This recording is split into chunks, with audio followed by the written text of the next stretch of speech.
नमस्कार दोस्तों, आज हम बात करेंगे राजस्थान पशु परिचर के मॉडल पेपर के बारे में। आज पूरा मॉडल पेपर देखने वाले हैं और कौन कौन से किस किस प्रकार से क्वेश्चन आते हैं आपको इसको देखकर पूरा अंदाज़ा लग जाएगा कि किस प्रकार से क्वेश्चन पूछे जाते हैं। तो आइए डिस्कस करते हैं, बिना देरी करे हुए स्टार्ट करते हैं आज के सेशन को। पहला क्वेश्चन है, निम्नलिखित में से कौन सा प्रतिदीप्ति पदार्थ जिसमें गुलाबी प्रकाश उत्पन्न होता है।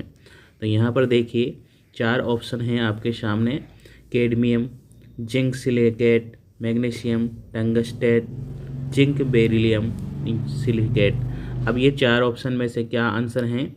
Option number 1 cadmium borate. ठीक है, अब देखिए कैडमियम बोरेट में क्या होता है, गुलाबी रंग उत्पन्न होता है।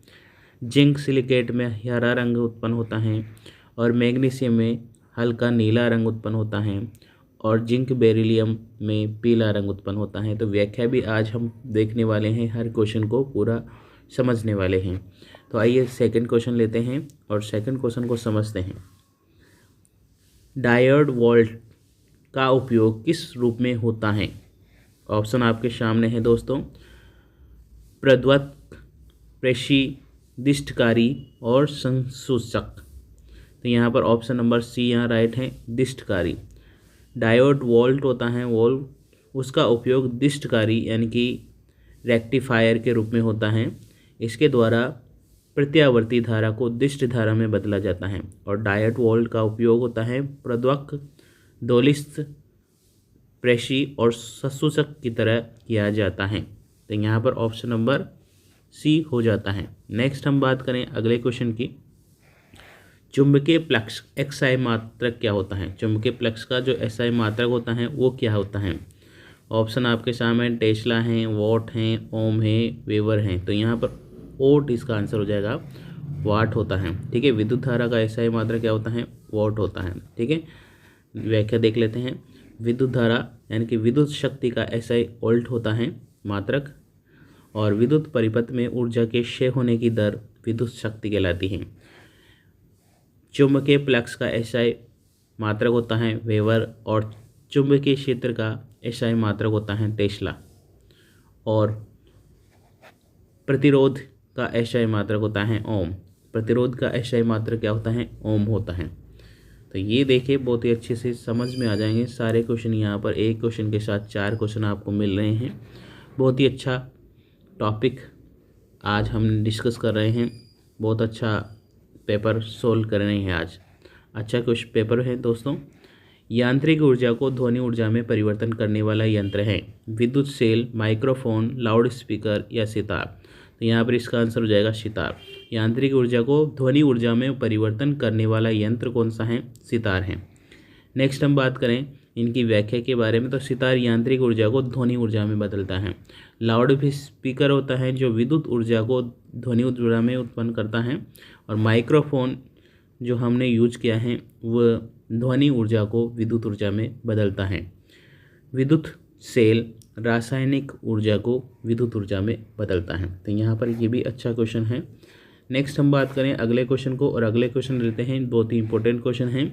पानी का घनत्व अधिकतम होता है 0 degree centigrade, 4 degree centigrade, 100 degree centigrade और -4 डिग्री सेंटीग्रेड। तो यहाँ पर ऑप्शन हो जाएगा बी ऑप्शन, 4 डिग्री सेंटीग्रेड। किसी भी पदार्थ का घनत्व उसकी प्रति इकाई आयतन के द्रव्यमान के रूप में होता है दोस्तों। किसी भी जो पदार्थ होता है, कोई सा भी पदार्थ ले लो, उसका जो घनत्व होता है उसकी प्रति इकाई आयतन के द्रव्यमान के रूप में होता है। अब शुद्ध जल के घनत्व अधिकतम -4 डिग्री सेंटीग्रेड होता है। प्लस के जो 4 डिग्री सेंटीग्रेड हैं वो होता है। ठीक है, और यह अलग अलग तापमान में अलग अलग होता है, अलग अलग टेम्परेचर में अलग अलग होएगा। नेक्स्ट है अगला, ध्वनि तरंगे। ये होगी ध्वनि तरंगे क्या होती हैं?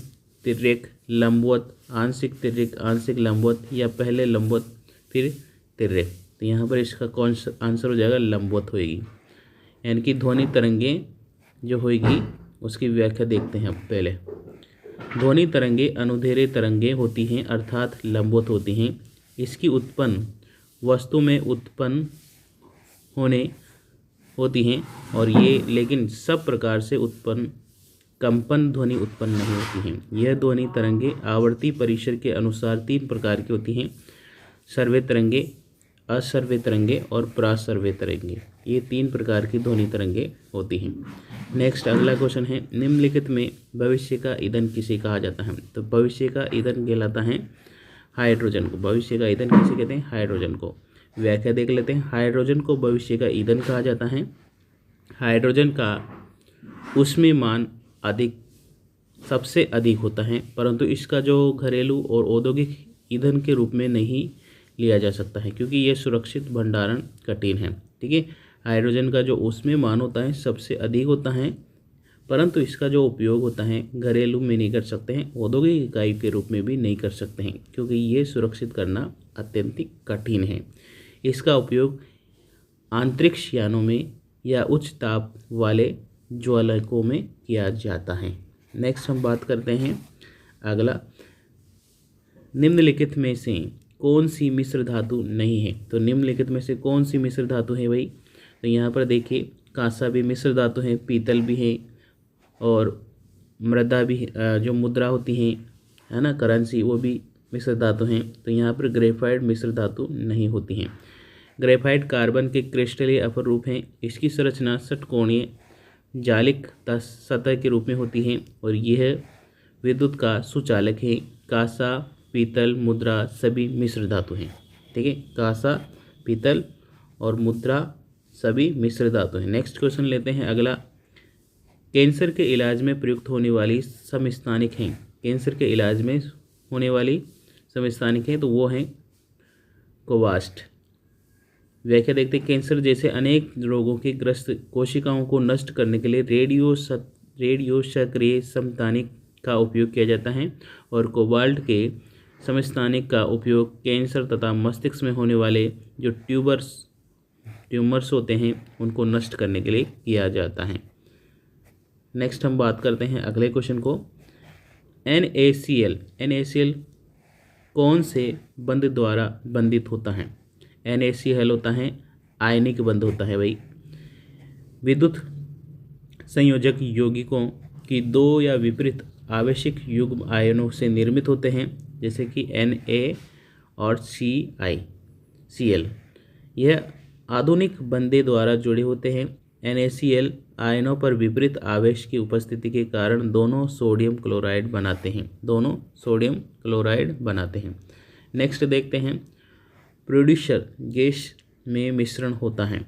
जो प्रोड्यूसर होता है उस गैस में मिश्रण होता है, किसका होता है? कार्बन डाइऑक्साइड और नाइट्रोजन का होता है। प्रोड्यूसर गैस कार्बन मोनोऑक्साइड और नाइट्रोजन का मिश्रण होता है। दोस्तों, यह एक सस्ता ईंधन है जो दहन में उच्च ताप देता है और इसका उपयोग कांच के निर्माण और धातु के निष्क्रमण में किया जाता है।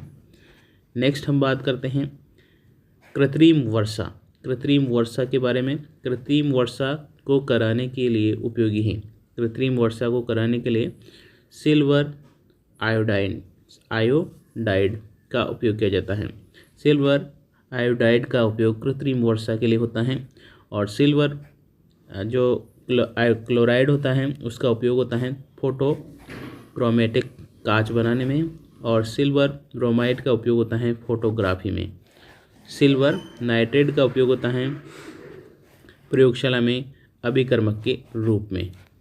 नेक्स्ट हम बात करते हैं वायुमंडल में सबसे अधिक मात्रा में पाई जाने वाली सक्रिय गैस है। वायुमंडल में सबसे अधिक मात्रा में पाई जाने वाली सक्रिय गैस कौन सी है? आर्गन है। आर्गन वायुमंडल में सबसे अधिक पाई जाने वाली अक्रिय गैस है। दोस्तों, अक्रिय गैसें सबसे ज़्यादा मात्रा में पाई जाती हैं अक्रिय गैसें और आर्गन का उपयोग होता है विद्युत बल्बों को गैस को भरने के लिए किया जाता है क्योंकि इसकी उपस्थिति में विद्युत बल्ब का तंतु सुरक्षित रहता है। नेक्स्ट है 14, निम्नलिखित में से सजीवी जीवाणु कौन से हैं? तो ये हैं राइजोबियम है। राइजोबियम एक सजीवी जीवाणु है। इस प्रकार के पोषक में जीवाणु अन्य जीवों के शरीर में रहकर भोजन शप्त करते हैं, लेकिन उस जीव को किसी प्रकार से हानि नहीं पहुंचाते हैं। राइजोबियम का दहनी पौधा के साथ में सहयोजी संबंध होता है। नेक्स्ट हम बात करते हैं क्रेब्स चक्र में 34 ATP अणु कौन से कोशिकांग बनाते हैं? तो ये माइटोकॉन्ड्रिया बनाते हैं। क्रेब्स चक्र में ग्लूकोज अणु में टूटने पर 34 ATP अणु बनाते हैं। इसमें 34 ATP अणु माइटोकॉन्ड्रिया बनाते हैं। इसलिए इस कोशिका का ऊर्जा यानी कि पावर ऑफ सेल कोशिका का शक्तिगृह कहा जाता है। इसका आकार परिवर्तित होता है। नेक्स्ट हम बात करें 16 क्वेश्चन की। 16 क्वेश्चन है चुकंदर किस प्रकार की मूसला जल है? चुकंदर किस प्रकार की मूसला जल है? तो ये कुंभी रूपी है। कुंभी रूपी मूसला जल का आधा भाग लगभग गोल होता है और फूला हुआ होता है। इसके निचले की तरफ का पतला भाग होता है, जैसे कि सलगम और चुकंदर आदि। मूसला जलें अधिकांश द्विबीजपत्रीय पौधे में पाए जाते हैं। मूसला जलें द्विबीजपत्रीय पौधे में पाए जाते हैं। नेक्स्ट बात करते हैं आम का लिटिल लीफ रोग किसकी कमी से होता है? जो आम में एक रोग पाया जाता है लिटिल लीफ, वो किसकी कमी से होता है? जस्ते की कमी से। आम में लिटिल लीफ रोग जस्ते की कमी से होता है। यह एक अजैविक रोग होता है जो कि मुख्यतः पोषक तत्व की कमी से होता है और लघु मात्रिक पोषक तत्व जस्ता एक लघु मात्रिक पोषक तत्व है, परंतु यह महत्वपूर्ण है कि इसकी कमी से पादप में रोग होता है। नेक्स्ट बात करें पारिस्थितिकी तंत्र में जीवाणु कौन से वर्ग में आते हैं? उत्पादक, प्राथमिक, द्वितीय या अपघटन? तो अपघटन में आते हैं। पारिस्थितिक जीवाणु किस में आते हैं? अपघटन में आते हैं। व्याख्या देखते हैं इसकी। पारिस्थितिकी तंत्र में अपघटन अजैविक जो घटक होते हैं वो जैविक घटक होते हैं जो अपना जीवन निर्वाह अधिकांश उत्पादकों, उपभोक्ता और मृत शरीर से प्राप्त करते हैं। अपघटन को मृत पोषीय भी कहा जाता है। ये जीवाणु जैसे कि जीवाणु, विषाणु, कवक, प्रोटोजोआ, ये अपघटन मृतजीवी होते हैं। नेक्स्ट हम बात करें मेंडल ने एक संकरीय क्रॉस में दूसरी संकरीय क्रॉस में समलक्षणी अनुपात होता है। तो ये होता है 3:1 होता है। नेक्स्ट हम बात करें एक संकरीय क्रॉस जब पौधे के बीच में एक इकाई के लक्षण का आधार पर संकरण कराया जाता है तो इस एक संकरणीय क्रॉस इसमें F2PD में जो अनुपात होता है वो 3:1 होता है। विषाणु की खोज, अगला क्वेश्चन है 20वां। विषाणु की खोज किसके द्वारा की गई? तो विषाणु की खोज की गई है इवानोवस्की के द्वारा। इवानोवस्की के द्वारा विषाणु की खोज की गई है। रक्त समूह लेड स्टिनर के द्वारा की गई है। रेबीज का टीका लुई पास्चर के द्वारा की गया है और विषाणु ल्यूवेन हॉल के द्वारा की गई है। नेक्स्ट हम बात करें मैथ्स का क्वेश्चन आ गया है वह छोटी से छोटी संख्या ज्ञात करो जो क्या है 18, 24 और 30 में भाग देने पर क्रमशः 8, 14 और 20 शेष बचती है। तो सबसे पहले दोस्तों जब भी इस प्रकार से क्वेश्चन आए हैं पेपर में बेसिकली इस प्रकार के क्वेश्चन पूछे जाते हैं और तो इसलिए हमने भी यहाँ पर मॉडल पेपर में ऐसे प्रकार का क्वेश्चन सेलेक्ट किया है। अब इसमें क्या होता है समझने की दोस्तों समझिए, बहुत अच्छी ट्रिक हैं, काम करती हैं। जब भी सबसे छोटी संख्या पूछी जाए और जिसे 18, 24 और 30 18, 24, 30 में भाग देने पर शेष बचते हैं, मतलब किसी में भी संख्या में अपन ने भाग दिया और जिसने तो भाग देने पर जो शेष बचता है वो हमारे पास में है 8, 14 और 20। 8, 14 और 20 ये बचते हैं। तो सबसे पहले हमने क्या करा, जो संख्या दे रखी हैं इसको हमने माइनस कर दी। तो यहाँ प्रत्येक भाजक जो संख्या है और शेषफल का अंतर निकाल दिया, मतलब 18 का 8 से 8 घटा दे 10 बच गए, ठीक है। और 24 में से यहाँ भी 14 घटा दे, 20 में से 30 घटा दे, तो मतलब अंतर इनका सबका 10 आ रहा है, अंतर 10 आ रहा है। तो क्या करा आपने, इनका जो एलसीएम निकाला, तीनों का एलसीएम निकालेंगे 18, 24 और 30 का, ठीक है। 18, 24 और 30 का एलसीएम निकाल लिया, तो अपने पास में जो एलसीएम आएगा 18, 24, 30 का एलसीएम, उसमें से क्या करेंगे 10 माइनस कर देंगे। अब एलसीएम आता ही है आपको निकालना, एलसीएम ऐसे निकाल सकते हैं, जैसे कि मान लीजिए हमने यहाँ पर 18, 24 और 30 का एलसीएम निकाला, तो यहाँ पर अपन ने सबसे पहले 2 से डिवाइड करा 9, फिर यहाँ पर आ जाएगा 12 और यहाँ पर आ जाएगा 15, ठीक है।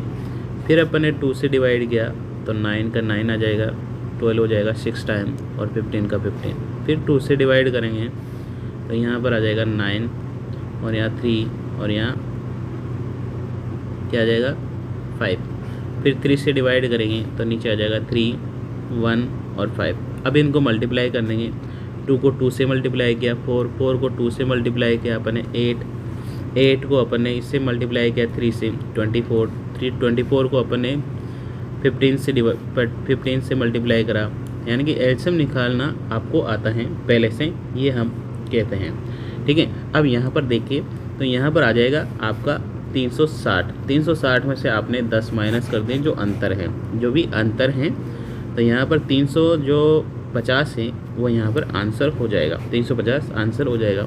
तीनों का एलसीएम निकाला और इनका अंतर 10 का है, 10 का अंतर है। एलसीएम निकालने के बाद 10 माइनस कर देना है, सीधी सी बात है, 350 आंसर हो जाएगा। आपको क्वेश्चन समझ में आ गया होगा।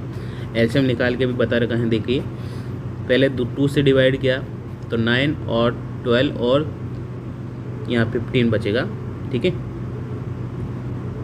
15 बचेगा। फिर 2 से डिवाइड किया, यहाँ 15 बचेगा, ठीक है, और यहाँ पर ऐसे हो जाएगा। फिर 3 से डिवाइड किया, 3 से डिवाइड करेंगे 3 आ जाएगा, 2 आ जाएगा, 1 आ जाएगा, फिर 3 से डिवाइड करेंगे, फिर 1 से डिवाइड करेंगे। अब इनको मल्टीप्लाई करना है सीधे सा, तो ये आपने बचपन में बहुत करे हैं, तो यहाँ पर कोई दिक्कत नहीं है, बहुत सिंपल होता है एलसीएम निकालना, है ना।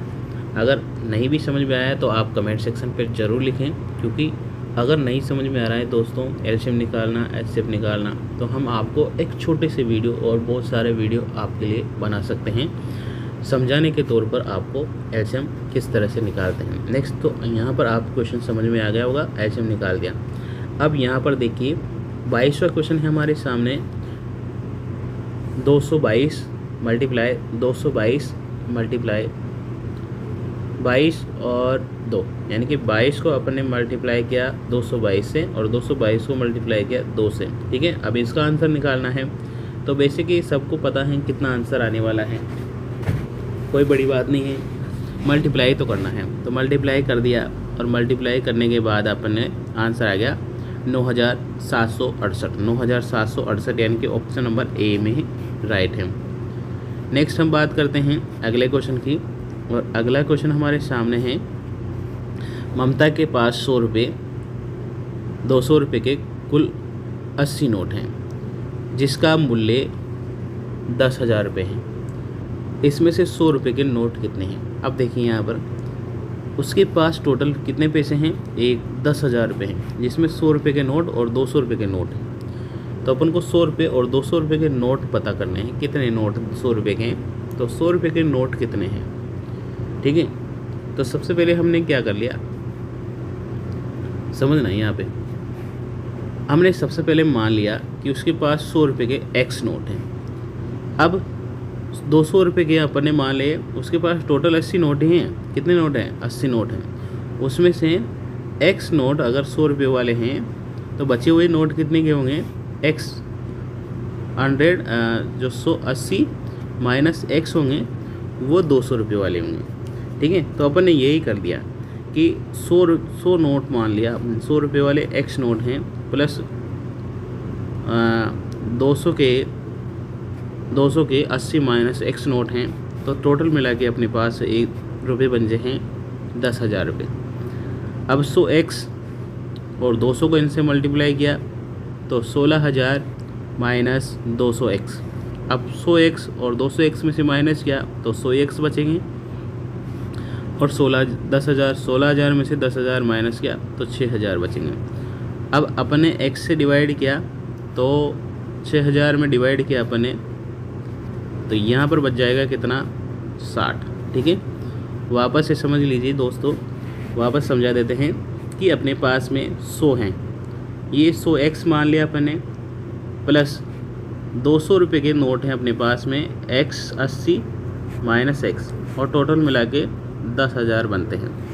अब इसको सोल्व किया अपन ने तो यहाँ आ जाएगा 100x प्लस यहाँ आ जाएगा 16,000 और प्लस 200 को x से मल्टीप्लाई करेंगे 200x बराबर 10,000। अब 200 में से 100 माइनस किए कितने हो गए, 100, और 16,000 में से 10,000 माइनस किए 6,000। अब 100x में है 6,000 आए तो x बराबर कितना आएगा, 100 का भाग दे देंगे, यानी कि 60 आंसर आ जाएगा। ठीक है, तो 60 इसका आंसर हो जाएगा, यानी कि 100 रुपये वाले 60 नोट हैं। अब जब भी इस प्रकार से क्वेश्चन आए दोस्तों कि 24 का वाला क्वेश्चन, जिस प्रकार का क्वेश्चन है बहुत ही अच्छा क्वेश्चन है। जैसे कि मान लीजिए 2401 है, उसका रूट निकालना है सबसे पहले, फिर उसमें ऐड कर देना है और रूट निकाल लेना है। मतलब 2401 का जो रूट होएगा वो 49 होएगा। अब रूट निकालना आपको आता है, अगर नहीं भी आता है तो पहले आप उसका ऐड फैक्टर कर लीजिए, या डिवाइडेशन मेथड से भी आप शॉर्टकट तरीके भी बना रखेंगे दोस्तों, तो उससे भी कर सकते हैं। ठीक है, तो अपन अगर नहीं आता है तो बेसिक देखिए, जो बेसिक होता है ये होता है बेसिक। तो 7 से डिवाइड करेंगे अपन दोस्तों 3 4 3, फिर 7 से डिवाइड करेंगे 4 9, फिर 7 से डिवाइड करेंगे 7। अब यहाँ पर जोड़े बन गए, 2 के जोड़े बन गए, एक 7 × 7 हो जाएगा, यानी कि 49 इसका एलसीएम हो जाएगा। 49 एलसीएम आ गया 49। ठीक है, अब इसमें जोड़ दे अपन ने 176 में 49 जोड़ दे तो आ जाएगा 225, और 225 का रूट 15 होता है, ये तो पता है सही आपको। ठीक है, 15 होता है, तो 15 आंसर यहाँ पर हो जाएगा। नेक्स्ट हम बात करते हैं, 3 लड़कों की औसत आयु 12 है। 3 लड़कों की औसत आयु 12 है, उसकी औसत आयु का अनुपात ये है 3 4 5। सबसे बड़े लड़के की आयु बतानी है। अब 3 लड़के की औसत आयु कितनी है, 12 है, तो 3 लड़कों की 12 है तो टोटल की कितनी होगी, 36। टोटल की कितनी होगी, 36। ठीक है भाई, अब अपन ने मिलाया अनुपात, सबसे बड़ा है 5वां सबसे बड़ा है, और टोटल अनुपातों का योग कितना हो गया, ये हो गया 12, और अपने पास टोटल कितने हो गए 36। तो 12 × 36 और 3 से मल्टीप्लाई कर दिया अपन ने इसको 5 से, तो 5 दिया 15, ऑप्शन आंसर आ जाएगा। वापस समझे कि 12 है और 3 लड़के हैं, तो मल्टीप्लाई किया 36।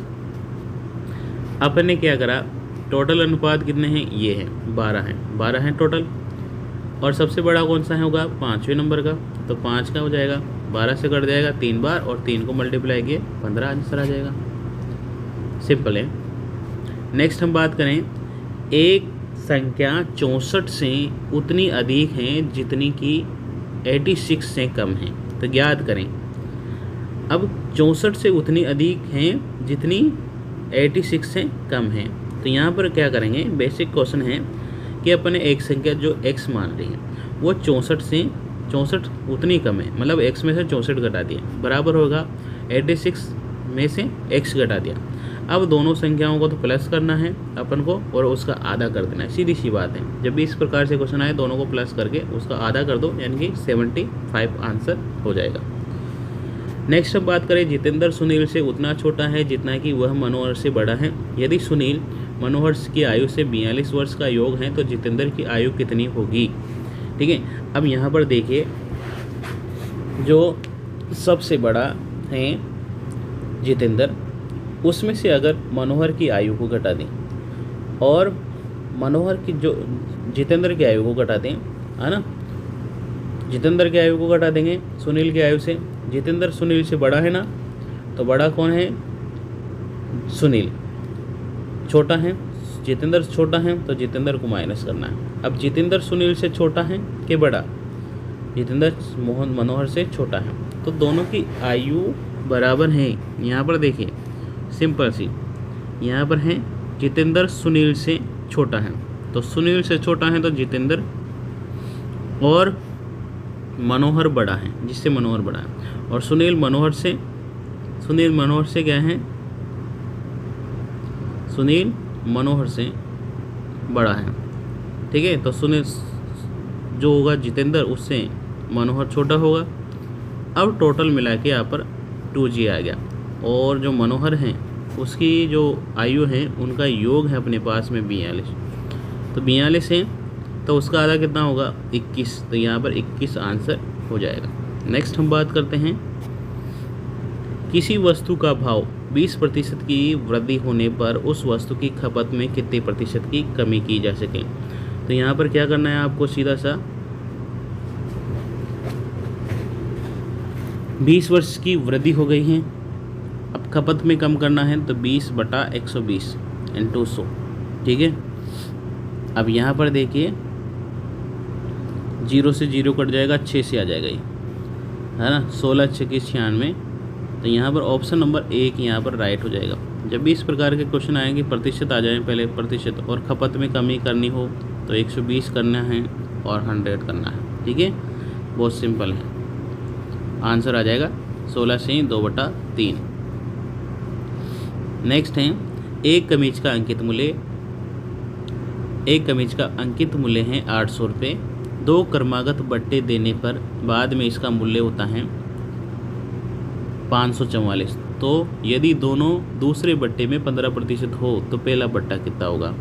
अब देखिए बट्टा निकालते हैं क्रमागत बट्टा, ठीक है, कोई सा भी, जैसे मान लो क्रमागत बट्टा निकालते हैं तो सबसे पहले हम क्या करते हैं, उस संख्या लिख लेते हैं जिसका बट्टा निकालना है। तो 800 का निकालना है अपन को, पहला अनुपात दे रखा था अपन को तो उसको 100 में से माइनस करते हैं, और दूसरा 15, ठीक है ना।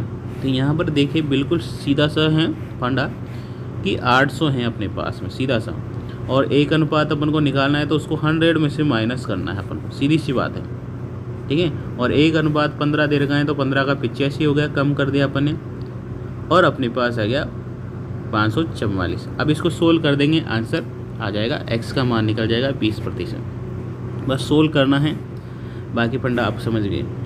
अब देखिए इस प्रकार के क्वेश्चन परीक्षा में बहुत आते हैं, a = b/4, b = c/3 हो तो ABC का अनुपात क्या, तो a b, a और b, ठीक है ना। तो a = b/4 है तो a b का अनुपात हो गया 1/4, b/c का अनुपात है c/3, तो यहाँ BC का अनुपात हो गया 1/3।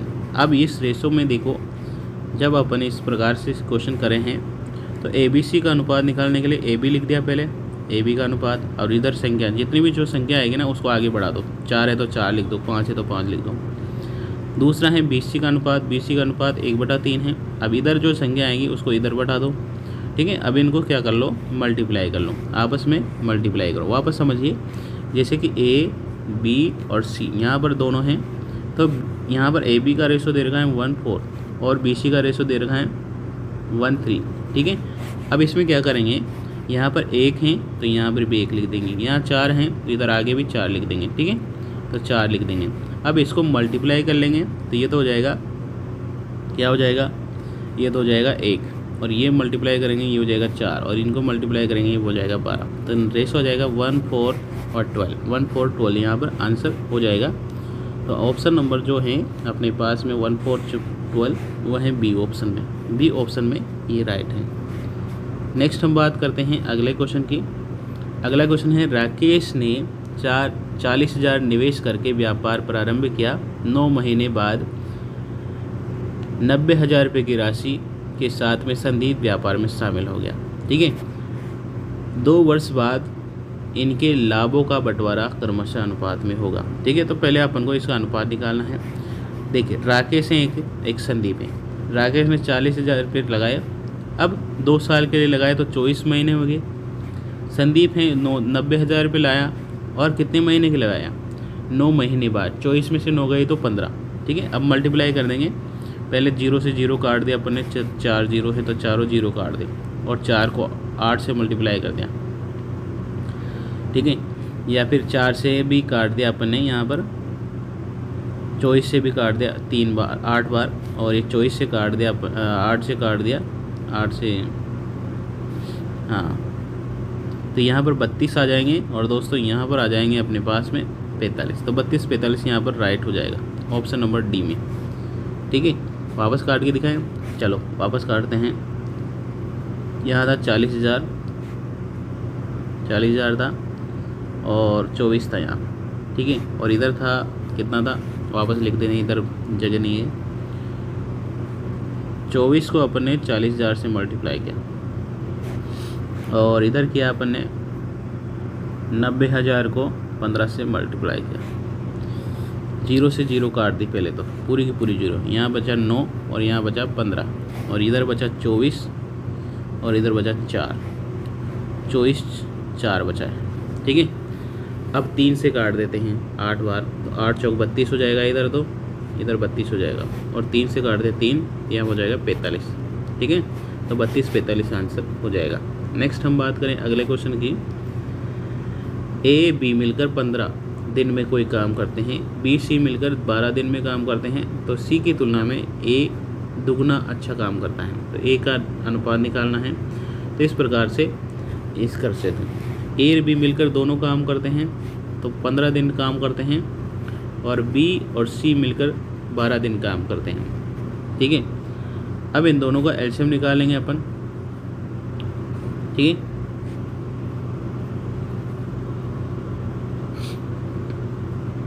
तो मैथ्स के सवाल पहले बात, अब मैथ्स के सवाल के बाद हम डायरेक्ट जीके पे आते हैं, क्योंकि मैथ्स को सोल्व करने लगे तो बहुत टाइम लग जाएगा। ठीक है, जीके के सोल्व कर लेते हैं पहले। यहाँ पर देखें, राजस्थान में करक रेखा किस जिले के युग में से गुजरती हैं। तो यहाँ पर आ जाएगा राजस्थान करक रेखा से बांसवाड़ा डूंगरपुर से गुजरती हैं। नेक्स्ट बात करते हैं अगले क्वेश्चन की। निम्नलिखित में से गिरवा किसे कहते हैं। तो उदयपुर और रागा पहाड़ियाँ हैं, उदयपुर के आसपास की पहाड़ियाँ हैं, उनको कहते हैं गिरवा। ठीक है, जहाँ पर भील जनजाति निवास करते हैं भाई। उदयपुर के आसपास की फैली हुई गिरवा कहलाती हैं और जरगा रागा के बीच की पहाड़ी फहदेसरों कहलाती हैं। उदयपुर डूंगर के बांसवाड़ा के बीच में फैले पठार को भोमट कहते हैं। ठीक है, जहाँ पर भील निवास करती हैं। राजस्थान में वर्षा के दिनों की संख्या बढ़ती हैं, तो दिनों की संख्या बढ़ेगी पश्चिम पूर्व से। ठीक है, राजस्थान में वर्षा के दिनों की संख्या उत्तर पश्चिम से दक्षिण पूर्व की ओर बढ़ती हैं, और राजस्थान में वर्षा के दिनों की संख्या पूर्व से पश्चिम की ओर घटती है। नेक्स्ट हम बात करें, राजस्थान में किस भाग में वर्टिसोल मृदा पाई जाती है। तो ये हाड़ौती में पाई जाएगी, हाड़ौती को बोलते हैं दक्षिण पूर्व। राजस्थान में दक्षिण पूर्वी पठार वर्टिसोल मृदा पाई जाती हैं, जो अरावली पर्वत के प्रदेश के, और अरावली में पाई जाएगी एंटीसेप्टिसोल, और पश्चिमी जो भाग होता है मरुस्थल, उसमें मरुद्विद और मरुस्थले एंटीसोल मृदा पाई जाती हैं। राजस्थान के किस भाग में, किस झील में रामसर आदर्श की सूची में है। तो ये है सांबर झील। ठीक है, सांबर झील है और इसको 1990 में रामसर साइट घोषित किया है। ठीक है, और यहाँ पर ये जो सांबर झील है जयपुर में है, और यहाँ पर नमक उत्पादन होता है 7.8% नमक उत्पादन होता है पूरे देश का। राष्ट्रीय वन अनुसंधान संस्थान किस स्थान पर स्थित है। राष्ट्रीय वन अनुसंधान संस्थान है अपने पास में बी देहरादून में। ठीक है, राष्ट्रीय वन अनुसंधान संस्थान देहरादून में है, और राष्ट्रीय वनस्पति अनुसंधान है लखनऊ उत्तर प्रदेश में। ठीक है, दोनों याद रखने हैं। राजस्थान में कितने रामसर साइट हैं। तो अभी आया 2 रामसर साइट हैं अपने पास में, और 2 रामसर साइट एक सांबर में है, एक केवलादेव घना पक्षी Bihar. Option number D right हो जाएगा। रामसर साइट केवलादेव घना पक्षी बिहार और भरतपुर सांबर साइट 2 हैं। नेक्स्ट हम बात करें, केंद्रीय कृषि अनुसंधान केंद्र किस जिले में है। केंद्रीय कृषि अनुसंधान संस्थान है जयपुर में। केंद्रीय कृषि अनुसंधान संस्थान कहाँ पर है, जयपुर में है। नेक्स्ट हम बात करें, केंद्रीय कृषि अनुसंधान केंद्र दुर्गापुरा जयपुर में है, और राष्ट्रीय मसाला बीजी अनुसंधान तजीबी है अजमेर में है, और राष्ट्रीय सरसों अनुसंधान संस्थान है सेवर भरतपुर में। ये भी बहुत इंपॉर्टेंट है। रीको द्वारा आयोजित एग्रो फूड पार्क किस जिले में नहीं है। एग्रो द्वारा आयोजित एग्रो फूड पार्क किस जिले में नहीं है। तो यहाँ पर है भरतपुर में, ठीक है, बाकी सब जगह है, ठीक है, और कोटा में है, जोधपुर में है, अलवर में है, श्री गंगानगर में भी है। राजस्थान रीको की स्थापना हुई है 28 मार्च 1969 को हुई है, ठीक है, लेकिन ये पहले हुई हैं। अब रीको की पूछा जाए तो 1980 बताना है, ठीक है, 1980 बताना है। निम्नलिखित में से कौन सा सही सुमेलित नहीं है? निम्नलिखित में से कौन सा सभी सही सुमेलित नहीं है? ऋषभदेव, बनेड़ा, तांबा, जगत अंबिका, भूमिया, सोना और मांडोकीपाल, मैग्नीज। तो यहाँ पर मांडोकीपाल जो हैं वो मैग्नीशियम नहीं है। मांडोकीपाल, मकरेड़ा, तारागढ़ और तलवाड़ा, यहाँ पर फेल्सपार पाया जाता है। क्या है? मैग्नीशियम नहीं पाया जाता, फेल्सपार पाया जाता है। और तांबा है केतड़ी, सिंगाना, बनेड़ा, ओइड, कोलिहान, ठीक है, और सोना आनंदपुर, भूकिया, जगत, भूमिया और खेड़ा में पाया जाता है। जो एस्पेट्रोस होता है वो ऋषभदेव, खेरवाड़ा में पाया जाता है। नेक्स्ट हम बात करें 19वीं जनगणना की। पशु जनगणना के अनुसार जनसंख्या में 20वीं पशु जनगणना में कुल कितने फीसदी की कमी दर्ज की गई है? तो बहुत ही इम्पोर्टेंट है, यहाँ पर 1.66% की कमी दर्ज की गई है, ठीक है। और 19वीं जनगणना हुई थी 2012 में, पशु जनगणना थी, इसमें 577 लाख। और 20वीं जनगणना हुई है 1919 में, इसमें है 568.01, यानी कि 1.66 की कमी दर्ज की गई है। नेक्स्ट है राजस्थान में वर्ष 2011 की जनगणना के अनुसार न्यूनतम लिंगानुपात किस जिले में है? तो ये है धौलपुर में। राजस्थान में न्यूनतम लिंगानुपात किस जिले में? धौलपुर में है। राजस्थान में जनगणना 2011 के अनुसार न्यूनतम लिंगानुपात वाला जिला है धौलपुर, जैसलमेर, करौली, भरतपुर। राजस्थान में जनगणना 2020 के अनुसार प्रति 1000 पुरुषों पर महिलाओं की संख्या है 928 लिंगानुपात है राजस्थान का। नेक्स्ट है राजस्थान में छबड़ा सुमर थर्मल पावर प्लांट स्टेशन है, वो है 12 में, ठीक है, वो है 12 में। नेक्स्ट हम बात करें Chhapra thermal super power plant, ठीक है, की तीसरी इकाई super thermal Chhapra thermal power plant, यानी कि छपड़ा 12 में पड़ता है और 3 इकाई। Suratgarh critical thermal power plant Sri Ganganagar में है, और बरसिंगसर थर्मल पावर बीकानेर में है, और गिरल बाड़मेर में, ठीक है, ऐसे याद रखना है सीधा सीधा। भारत में उत्तर पश्चिम में रेल मंडल का मुख्यालय कहाँ? जो रेल मंडल का मुख्यालय है उत्तर पश्चिम का, वो है अपने जयपुर में, ठीक है, जयपुर में है। नेक्स्ट है उत्तर पश्चिम रेलवे मंडल का मुख्यालय जयपुर में है, और उत्तर पश्चिम रेलवे जोन में देखो जयपुर, जोधपुर, अजमेर, बीकानेर मंडल आते हैं। राजस्थान में अधिकांश भाग रेलवे इसी जोन में आते हैं। ये कहाँ पर हैं? जयपुर मुख्यालय है, जयपुर, जोधपुर, अजमेर, बीकानेर मंडल इसमें आते हैं और अधिकांश इसमें आते हैं। राजस्थान में पर्यटन विभाग की स्थापना कब हुई है? राजस्थान में पर्यटन विभाग की स्थापना हुई 1956 में। राजस्थान पर्यटन विकास लिमिटेड RTDC ये 1978 में बना है। पर्यटन विभाग बना है 1956 में, और RTDS बना है 1978 में। पर्यटन को उद्योग का दर्जा दिया गया है 1989 में, और प्रथम नीति जारी हुई है 2001 में। नेक्स्ट हम बात करें अगले क्वेश्चन की। राजस्थान की किस सभ्यता में लोहा गलाने के भट्टियाँ यानी कि मिले हैं अपन को, लोहा गलाने के पात्र मिले हैं?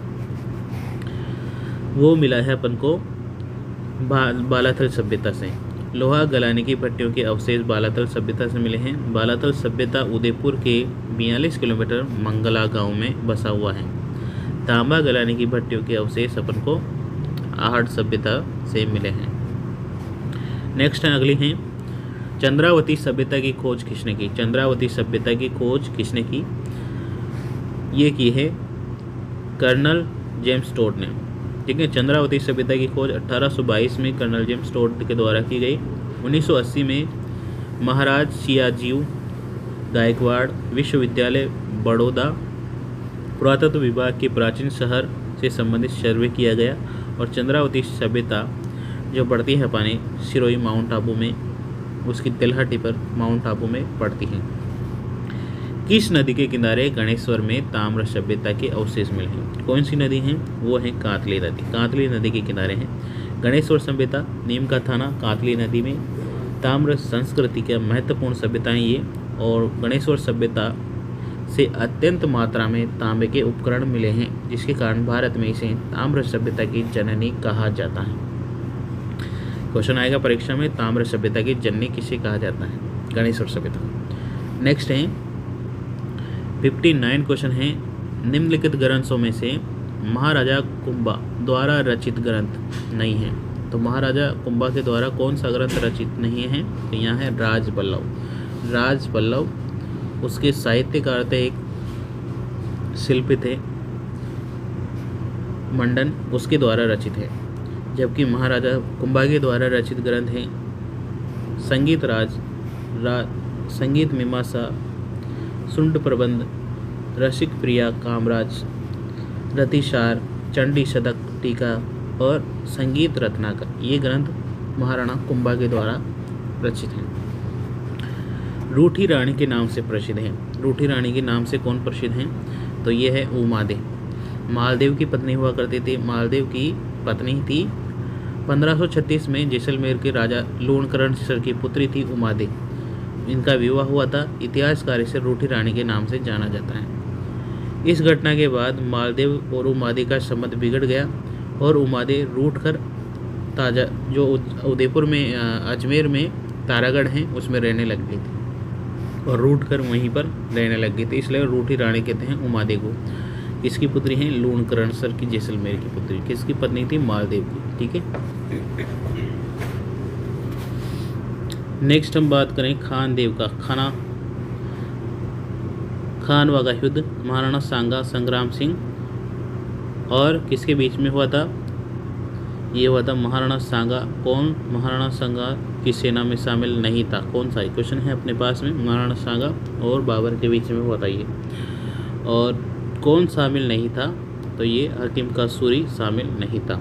17 मार्च 1527 में बाबर और राणा सांगा के मध्य खानवा का युद्ध हुआ और बाबर ने तोपखाने में तुगलकनुमा पद्धति का प्रयोग किया, सांगा को पराजित किया था। खानवे के युद्ध में राणा सांगा के पक्ष में से बीकानेर के कल्याण सिंह, मारवाड़ के मालदेव, महमूद लोधी, मेवात के हसन मेवाती और चंदेरिया के मेदिन राय, झाला के अज्जा भाग लिया था। ठीक है, तो इन्होंने राणा सांगा का साथ दिया था। 1857 की क्रांति की शुरुआत उदयपुर में ब्रिटिश समय उदयपुर का जो प्रेसिडेंट था उसके कौन थे? सावर्स थे। ठीक है, मेजर सावर, कैप्टन सावर। अब पॉलिटिकल एजेंट से क्वेश्चन पूछे जाते हैं और इस प्रकार से क्वेश्चन आते हैं। हमने 1857 की पूरा वीडियो बना रखा है और उसमें देखें जो कोटा का जो पॉलिटिकल एजेंट है बर्टन है, जोधपुर का मैकमेसन है, भरतपुर का मोरिसन है, जयपुर का ईडन है, उदयपुर का सावर्स है और सिरोही का जेडी होल है। सभी के सभी इम्पोर्टेंट हैं। नेक्स्ट है 1857 की क्रांति में अंग्रेज और जोधपुर की संयुक्त सेना का नेतृत्व किया था। भाई किसको पराजित किया था? कुशाल सिंह चंपावत के द्वारा पराजित किया था। ठीक है, ये पिथौरा पाली का युद्ध हुआ था 8 सितंबर 1857 को। मारवाड़ की राज की सेना आई थी और अंग्रेजी के ओनार्ड सिंह आए थे। दोनों को संयुक्त रूप से कुशाल सिंह चंपावत ने पराजित किया था। मेरवाड़ा रेसिडेंसी का गठन किया गया था। मेरवाड़ा रेसिडेंसी का गठन किया गया था 1822 में। नेक्स्ट है मेरवाड़ा रेसिडेंसी का गठन हुआ था, व्याख्या देखते हैं, 1822 में हुआ था और मेर आंदोलन को कम करने के लिए रेजिमेंट मेर को सैनिक की भर्ती की गई थी और इस बटालियन का मुख्यालय ब्यावर में स्थापित था। नेक्स्ट हम बात करते हैं सूची 1 को सूची 2 से मिलाना है। ठीक है, ऑप्शन नंबर यहाँ बी है। देखो ऑप्शन नंबर बी है, बिजोलिया है 1897 में और जो सेकंड है सिकर उसमें है 1922 और दाबड़ा हैं